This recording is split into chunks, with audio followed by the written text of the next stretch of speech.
అందరికీ ఇవాళ వచ్చి కీమా కూర చూపిస్తానండి. దానికి కావాల్సిన ఇంగ్రీడియంట్స్ కీమా 1/2 kg తీసుకున్నాను, ఆనియన్ పెద్ద సైజు 3 తీసుకున్నాను, పచ్చిమిర్చి ఒక 4 తీసుకున్నాను. ఇలా కట్ చేసి పెట్టుకోవాలి. ఇప్పుడు కడాయి పెట్టు, ఒక 3 స్పూన్ల ఆయిల్ పోసుకోవాలి.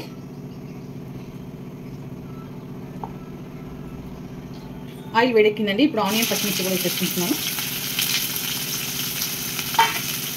ఇలా కలుపుకొని మూత పెట్టుకోవాలి. కొంచెం ఆనియన్ వేగాలి, కొంచెము ఆనియన్ బ్రౌన్ అయ్యాయి. ఇప్పుడు దీంట్లో సగం చెంచా పసుపు వేసుకుంటున్నాను, 2 చెంచాల సాల్ట్,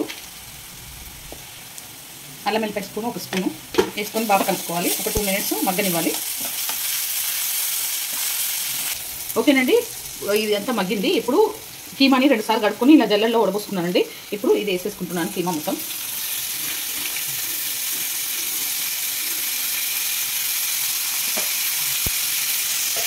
వేసేసుకొని బాగా కలుపుకోవాలి.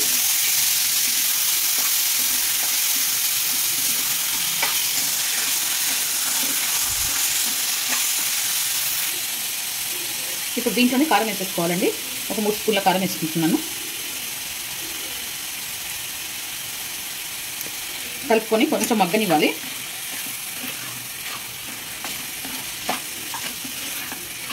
ఓకేనండి, కొంచెం మగ్గింది. ఇప్పుడు దీంట్లో వాటర్ పోసుకోవాలి. ఒక 2 గ్లాసెస్ వాటర్ పోసుకోవాలి. 2 గ్లాసెస్ వాటర్ పోసుకుంటున్నాను. కలుపుకొని మూత పెట్టుకోవాలి. మూత పెట్టేసుకోవాలి. ఒక 20 నిమిషాల దాకా ఉడకనివ్వాలి. ఇది బాగా దగ్గర కావాలి. ఓకేనండి, దీంట్లో ఇప్పుడు ధనియాల పొడి వేసుకోవాలి. ఒక 2 స్పూన్ల ధనియాల పొడి వేసుకుంటున్నాను. గరం మసాలా 1 స్పూన్ వేసుకుంటున్నాను. మీరు ఒక పెద్ద కట్ట తీసుకుంటున్నాను, వేసేసుకోవాలి.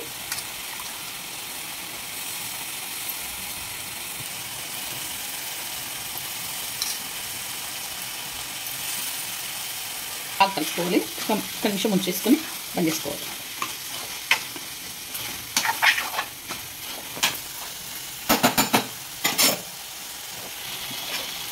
ఓకేనండి, కీమా కర్రీ రెడీ అయిపోయింది. ఈ వీడియో కనుక నచ్చితే లైక్ చేయండి, షేర్ చేయండి, కామెంట్ చేయండి, సబ్స్క్రైబ్ చేయండి. చాలా బాగుంటుంది. నా స్టైల్లో కీమా కర్రీ ట్రై చేయండి.